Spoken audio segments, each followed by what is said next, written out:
আপনারা জানেন কি জানি না, আপনাদেরকে জানিয়ে রাখি, ও জাহান্নামের কুকুর চেয়েছিল বিরিয়ানি হাড়িকে চুরি করে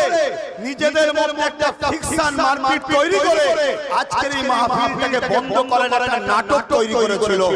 ও জাহান্নামের কুকুরকে জানিয়ে দিন, তো জাহান্নামের কুকুরকে জানিয়ে দিন,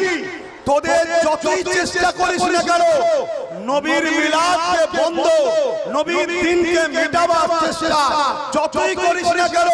তোদের বাপ দাদা পূর্বপুরুষ বুশ পারেনে, চেঙ্গিস খান পারেনে, নমরুদ পারেনে, এজিদ পারেনে, সাদ্দাত পারেনে, আবু জেহেল পারেনে, তোদের এই চুনোপুটি নেতা নেত্রীরা পারবে না বলে দিয়ে গেলাম। অতএব যা করছিস করগে না, আমার ধর্মের উপরে আঘাত দিবি না, আমার ধর্ম সবার উপরে আঘাত দিবি না, এটা আমাদের ধর্মীয় প্রোগ্রাম।